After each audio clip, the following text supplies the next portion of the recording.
things you can use. But the political conversation has already shifted to going to 50 to 100% renewable. Right? And so the question for me is, do you increase the goal and trust that the market will figure out that you need to deploy more storage and people will just go do it? Or as you increase the goal, you also think about how do you incentivize storage so you're not suddenly in 10 years dealing with very unreliable energy markets because no one was making sure that the storage piece was going along with the increase in intermittent renewables. And so that's where I think sort of the policy discussion comes in. And I think your view on that really depends. I mean, I've had the discussion with my colleagues of whether you need anything to incentivize energy storage, right? It's already happening, right? There's already a lot more storage going on the grid. Jason shows some really good examples there. And so the question is, do you need any kind of incentive or policy involved? And I think, I think your view on that probably says a lot about your ideology. If I can just quickly respond, though, on the flexibility in markets, and this is an economics crowd, so I think this is a good conversation to have, is, say what you want about CalISO, changing market fundamentals and price formation, but at the end of the day, I don't think any market does a terribly good job on some of the flexibility that I'm talking about. A perfect example right now is the idea that you have uplift allocations because generators literally cannot ramp down and ramp up fast enough. And so even though the market signal tells the generator turn off, they look ahead another interval and it says turn back on, and they say, well, I can't do that. I can't respond to price signals. So we're going to create an out-of-market payment that's administratively given so that we're dealing with that. And I mean, this is the nature of electric markets, right, is that they've been constrained to the physics and the particularly, as I would note, the ramp rate limitations of the assets that are on them. We in the storage industry say, go to 5 minutes scheduling and bidding. Go to 1 minute, because storage could, granted, computationally we can't do that. But storage can deal with those price signals on that level. We are more than happy to, and I don't think you see that capability with an electromechanical system at present. And that is just sort of the tip of the iceberg. We can obviously get into a lot more of that discussion. I want to get to, this is great, and I don't want to cut it off. Maybe we'll continue the conversation. Just one thing, at the risk of having my USA Senior Fellowship revoked, it's not just economics. It really isn't. Gas utilities, I know, personally, are value reliability at least as great, if not greater than price. In fact, I just lied. They value it greater than price. They do. They value price greatly. They're required to value price, but it's more important to have reliability. They've never been able to really pin down, try to put a price and just say it is our first priority to get service to the customers. I think the extent storage provides that, it is providing one maybe. Yes. James Lee with Shell Oil. I have a question for Jason.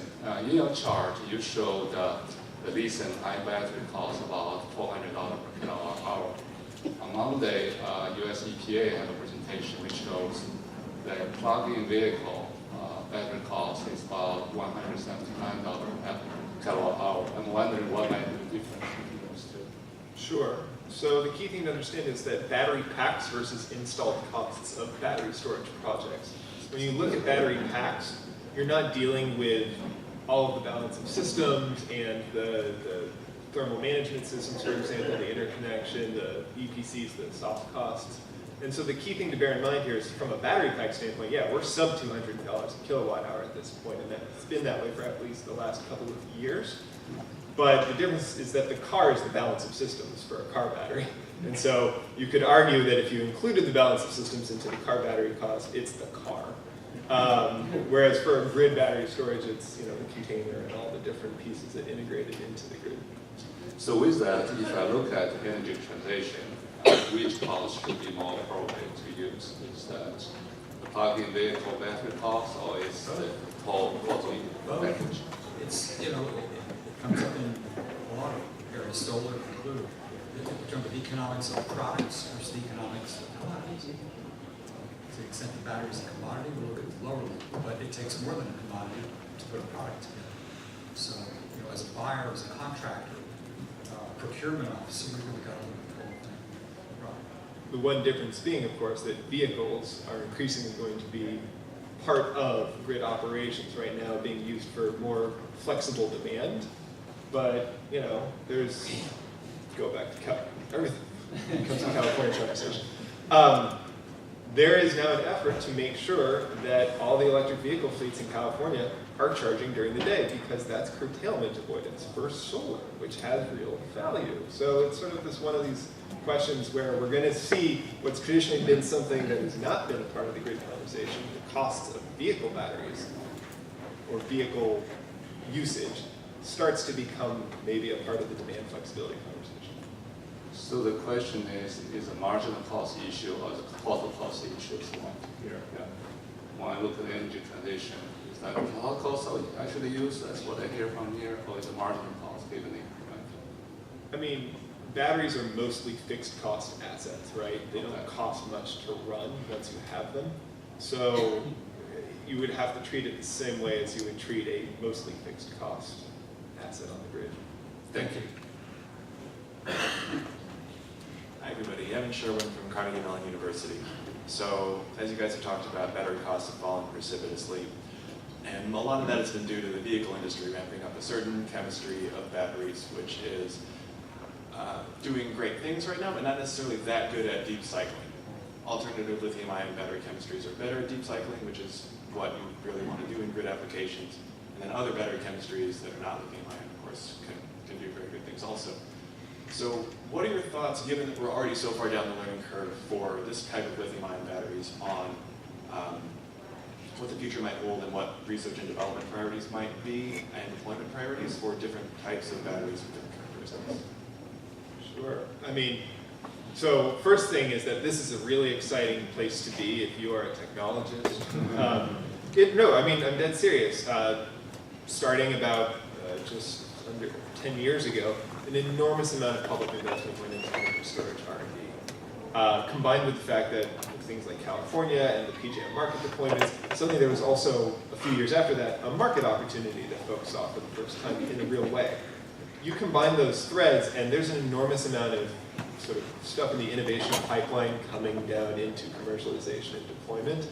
And that's going to be, sometimes it's going to look more incremental, but I like to say that accumulative incremental improvements looks like a breakthrough in retrospect, and we're seeing that with a lot of the lithium chemistries as you squeeze 10, 20% kind of stuff out. Just like fracking, you know, Yep. just like drilling. And There's lots. Let me just, if I can, you know, this is really a manifestation of what Michael Halliburton, independent producer, who was the head of Reagan's energy transition team. Halliburton had 3 solutions to the energy problems: produce. That is what's happening with batteries, bringing costs down. The commodity is small and capital light, so the product cycle time is very fast compared to the larger capital assets, which is a real part of the innovation of these assets. And then beyond, of course, the sort of standard lithium base, yeah, you have a lot of different chemistries from electrochemical that folks are looking at.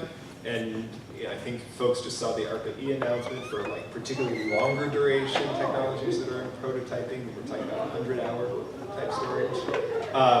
But I also think that you're going to start seeing a lot more interesting and weird combinations as you see sort of like new mechanical storage coming back. Thermoelectrical storage, which is some of these longer duration assets, where you're starting to see thermal, which used to be water heaters and water chillers, is getting cool again. Oh my God.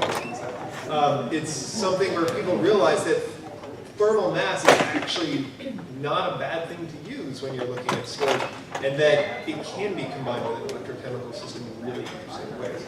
So I can't tell you what the future will be, but the key thing to recognize is there's a whole lot of innovation, and we in ESA are focused on what is the market you're selling into, what are you going to get paid to do, because as Eric said, gas does a lot of this stuff already, so you're chasing that target as well as, of course, your lithium-ion brethren. Thanks for the question. So I was going to say a few things pretty quickly. I think lithium-ion batteries, yeah, we're getting in the flatter part of the curve, but of course, if you follow the learning rate literature, it also depends on adoption rate, which is going up really fast. So, these can balance out, sort of like solar, where the prices have declined pretty continuously, even though solar is on a flatter part of the learning curve. And I think that you're going to see a lot of adoption of lithium-ion batteries. So So I think there's still a good amount of room to run there. As far as the future, I mean, I'm personally pretty excited in decades to come for sodium-ion batteries to potentially be a big thing and be made of just salt water and garbage, basically. They're literally dirt cheap, potentially. And then I personally, like, I have a weird and secret love affair with ice energy storage, right? Where you can just store energy in the form of pre-cooled water, and you get efficiencies above 100%, which I love to say, especially when there's engineers in the room. You have violated the laws of thermodynamics. Right. Thank you. Hi, my name is Kyle Hemmig, and I work for a small utility in Minnesota, actually. So when there's solicitations for batteries and battery storage, they go to me. Okay. And I guess my question is it's more of a question of like structuring and I guess sort of financial innovation. How do you get it so that it's closer to a volumetric charge as opposed to something that's fixed? Because both from a rate design perspective and also from political and business, it's way easier, if it's going to be something that's, turn in turn of, dollars per megawatt hour and the like. And I guess what I'm asking you guys, do you see a way forward for that in the next 5 or 10 years? I mean, if this is providing, for example, peaking capacity, it's the capacity that's of value, right? Like, you can try to do an LCOE to figure out, like, the total output of that battery versus the total output of, say, a similarly situated CT, and figure out how they compete on that price. But at least in the near and medium term, the value of the battery is not the absolute number of electrons you can get out of it, right? It's about showing up when and where it's needed for that capacity value. I don't know if there's a good answer there. I think as you move to the longer and longer durations, that's where the energy value starts to become more important. But maybe Eric had better insights on the pricing side. No, I feel like I also have a sort of non-answer. But I think it depends, as Jason said, on what application you're using it for. So usually storage can be, usually there's two strategies, right? You can force storage to pretend to be a generator and compensate it for its value through the normal traditional streams.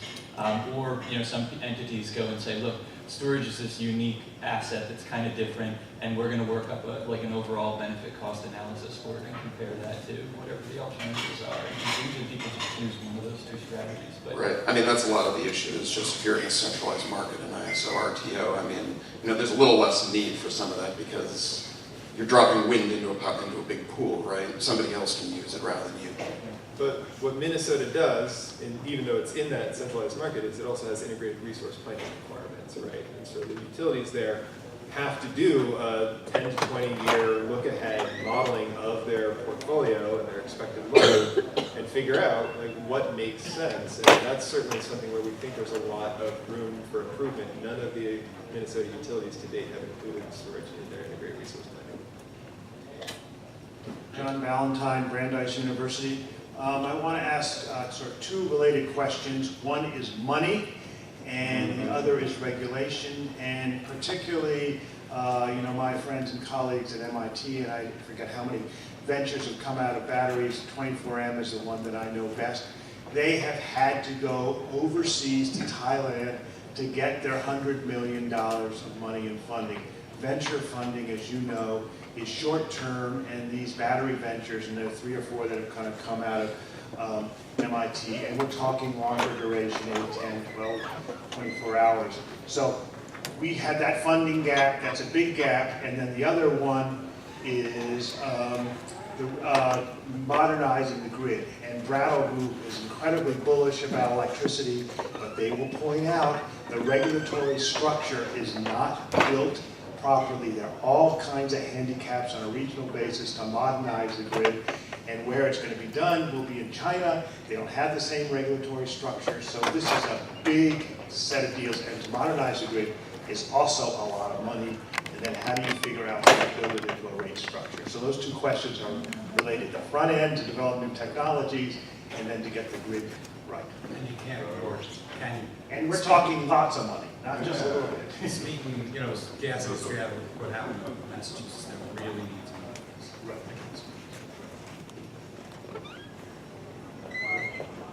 well, I'm sure Jason has better numbers on the investment than I do, but you know, it's a new industry, so it's pretty bloody, right? You know, I briefly worked at Aquion Energy, which if you follow energy storage was like a big darling for a while, and then not so much anymore. And you know, they kind of came and went. They're not the only one. A lot of people have done that, but I think that's relatively common. But there is a huge amount of investment coming in the last few years for storage, and I don't necessarily see. Now I sound like one of these Silicon Valley types, but I don't necessarily see the turnover. You know, it's creative destruction, to use that Silicon Valley term. Yeah, I guess I'll let Jason. But the money in the United States is not patient. Yeah, I mean, I don't think they need to be that patient. I guess to the regulation side, you know, to some degree, if your product it gets cheap enough, you know, you can just pretend to be a generator and still make money. So I think, you know, I'm a big fan of reforming rates and price formation and making sure energy storage gets compensated for all of the services that it provides.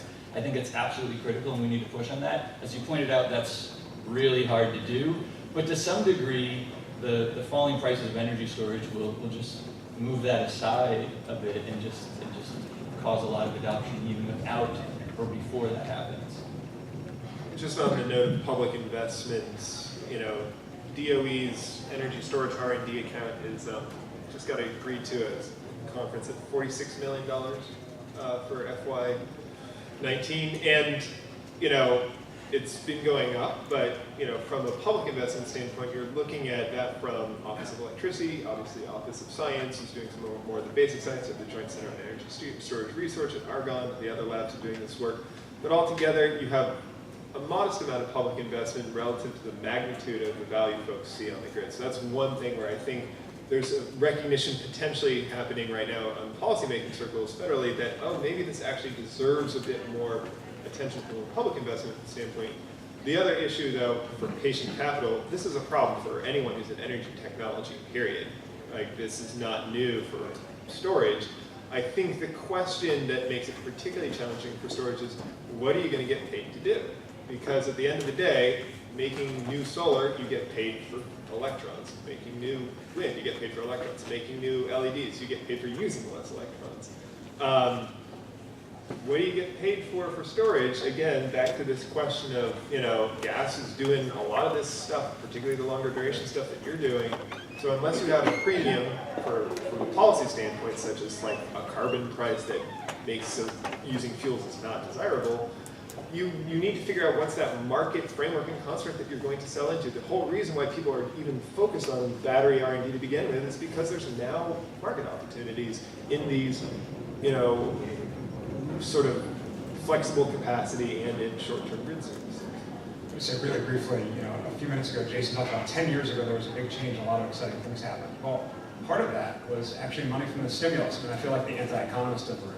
But there's a book, I wish I could remember the name of it, about how the stimulus money was used for battery research. A bunch of competing teams trying very hard to solve a lot of the problems with batteries. And of course, that money's, you know, dried up. The amount of money we're talking about now is much smaller than what it was in 2009, 2010 when the stimulus was unfolding. And of course, part of what's happened in terms of public investment is there's this perception that we don't want the government picking winners and losers. And I think that's true, that we don't want a single member of Congress or the president picking individual companies, but that sort of has bled into this idea that we don't want panels from the government investing government money in different projects and things. And I think that's problematic. I actually think we do want the government to invest that way. And you know, we talked earlier about some of the more cutting-edge batteries. It's not clear to me, again, as the anti-economist in the room, why that stuff is going to be deployed. If lithium-ion is here and is becoming profitable and working, why is anybody going to take the market risk of going out to one of those more cutting-edge things? And that's where, again, as the anti-economist in the room, I think government funding can be helpful in bridging those gaps. They shouldn't have to go to Thailand for that. There should be opportunities here. Thank you. I think economists believe that that's a market failure, right? That's a market failure, like R&D. Exactly. You're perfectly economic. Sinan Kufol, University of Cambridge, we just concluded a research about vehicle to home, using electric vehicles at homes for peak demand reduction and local shifting purposes in the United Kingdom. What we needed in the analysis was the battery degradation rates, and we approached manufacturers like Sonnen, Dyson, Tesla, BMW, Mercedes. And nobody wanted to share data. They said it's company secret, we can't do it. So what we did is to go through the literature. We found just a few sources out there about estimations.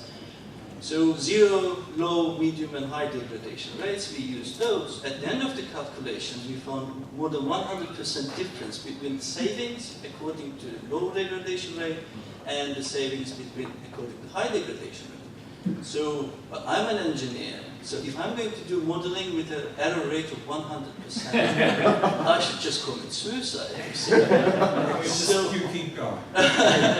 So in my opinion, well, this is not quantum physics. You know, it should be an easy task to truly find out the benefits of batteries in the electric systems. What we need is just data. It's a great question. I get asked this constantly. I've been tested for 6 years. First off, this guy will not let me use my car in vehicle-to-grid mode. He says it will violate my warranty, void my warranty. So much for B2G, vehicle-to-grid in the United States, at least for a while. I think nobody really knows. The reason you don't get a straight answer is because they don't know. There isn't enough experience yet in battery degradation. People thought it would, not last past 8 years. Well, after 4 years, people are noticing something like 5%. Is that data? No, it's not data. Don't quote me on that. Because it's just not known yet. There isn't enough experience. There is a wide range. One person will take their car and push it to the limit every time they charge, drop it down to 0, and floor it. These performance versions, press the ludicrous button and beat everybody to stop it. You keep doing that, and your battery degrades very fast. Both kinds of damage, so it's still an art, not a science. Yeah, I was going to say, as a fellow modeler of storage, I spend a lot of my I have the same heartaches, and I know there's not a lot of literature. So for any kind of technically minded students out there, if you write a paper that measures the battery degradation rates of a whole bunch of different technologies, we'll all cite it. I think one of the other additional complications, I don't have a good answer for you, but one of the other additional complications is that the manufacturers are improving degradation very quickly. And so the degradation rate on the handful of studies that measured it, now that a lot of them are getting old, it doesn't really apply anymore because today's batteries last much longer and tomorrow's batteries are even better. So, I just do a lot of sensitivity analysis. It's education and management as well, how you run the battery. If you really can't empty it out and fill it up, then double it. They're coming down in cost fast, and the application calls for a certain amount. Just put in more than you need, and then you won't have to cycle them in a way that would injure. That's based on today's chemistry. Who knows what's going to be in the Hi, Doug Ganley. I'm currently unaffiliated. This is for Mark. You talk about a mandate or a tax incentive to try to increase batteries in Maryland. What about jobs? I mean, I hate to say Fluence is here in Maryland, so all you're doing is creating more jobs in Virginia. What is Maryland? And I did that. I live in Maryland. I don't want to commute to Virginia. So what is Maryland and other states doing aside from the big competition for the gigafactory? Are there any incentives to try to do training or try to create jobs related to not storage in particular, but there is, as part of our RPS and our involvement in RGGI, the Regional Greenhouse Gas Initiative, there is money actually that is geared towards training. It's mostly on what I call sort of the manufacturing technical side and those types of jobs, rather than taking that money and sort of investing in businesses that are spin-off businesses, things like that. We do have, basically from the University of Maryland, a few storage businesses that have spun off. Eric Waxman has done a lot of work. So there's some things going on there. I will say that, of course, I care about Maryland, but Maryland is part of a regional grid, so I think a lot of things that we do, along with our partners in other states. On the storage one, it's sort of a good question. If you did a storage mandate in Maryland and required Pepco, for example, to procure 5 megawatts or whatever in energy storage capacity, could they do it from the other states around them the way they can when they're buying the RECs for the renewable portfolio standard, except for a small part on solar? So that's something to think about: is do you want to keep all the potential investment within the states, sort of four borders, or do you not care about that as much? This John is Jones. probably, this, Adam, I don't know, I don't know if we get you, we got about a minute and a half. Yeah. I'll make mine quick too. I just want to say, in 35 years or so of attending IAE, USAE plenaries, this is certainly among the top 5. Absolutely wonderful, wonderful presentation. Quick question. Another good plenary earlier in the week, Melanie Kenderdine said that we have a national security, energy security issue with our sources of lithium. There are 3 countries that export it to us, and that hasn't come up. It's an established, accepted technology. It may be the VHS that faces the Betamax, but nonetheless, what do you see about the energy security complications of limited sources of lithium? And is lithium recyclable from lithium-ion batteries? Can you get it back and put it in a new battery so that it can rebuild a storage of lithium? And you have 2 minutes to answer. I'll answer really quickly. So the lithium, there are potentially supply issues. You can recycle it. It's cheap now, so we don't. For the most part, we also don't have a long stream of batteries to recycle. So in the coming years, look at that stream. And there is recycling as a possibility, although the value is still really low. I mean, another concern is also the cobalt. A lot of people are more worried about that. There's more limited supplies for that. Although, not all the lithium chemistry, there's a lot of lithium chemistries. Some of them don't use cobalt. And the manufacturers are paying attention to these sort of supply concerns and moving away from cobalt. And the technologies of the future may not use lithium. That's one of the things. I mentioned sodium batteries, and that's just saltwater and garbage. So the answer is not Western security. I mean, everything's potentially an energy. It depends on what happens in the world, right? I mean, like if we get in a world war of some sort, then then maybe, but that probably won't be our top concern in that case, right? Thank you, Joe. This is for Marc Korman, Adam Smensky, Caps Arc. Mark, the more solar we put on rooftops, and if we have batteries behind the meter too, with net metering, that leaves fewer and fewer people to pay for the grid. Is Maryland looking at that issue? How do you think you can handle that from the standpoint of people that have lower incomes being the ones left paying for the distribution facilities? Thank you. Yeah, so it's obviously a huge long-term issue.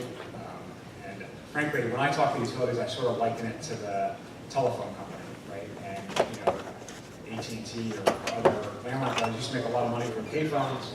Instead of asking that payphone to be mandated on every corner, they started investing in wireless spectrum and other ways to make their money. And so I think that's part of what sort of has to happen overall. But yeah, I mean, right now there is this, I don't know if we're still following this, but there's this Grid 2.0 proceeding at the Public Service Commission that has many elements, including the PC 44, which is the one about energy storage I mentioned earlier, that's supposed to be addressing, like, what is the grid going to be looking like in the future, and how are these changes going to affect us? And what you just described has been a part of the RPS discussion, just in terms of ratepayer costs, because at least in the early years, some of these alternative energy sources can be more expensive. I'm not sure it's gotten quite where it needs to be in terms of what you were describing, which is that, frankly, if you're someone like Ben, who's getting a Powerwall installed, you can afford to sort of detach yourself from the grid in the future, or not pay the same costs. Whereas, if you're more modest means, you're not going to be able to do that. I'm not sure the conversation's really gotten there yet, but it's certainly something that is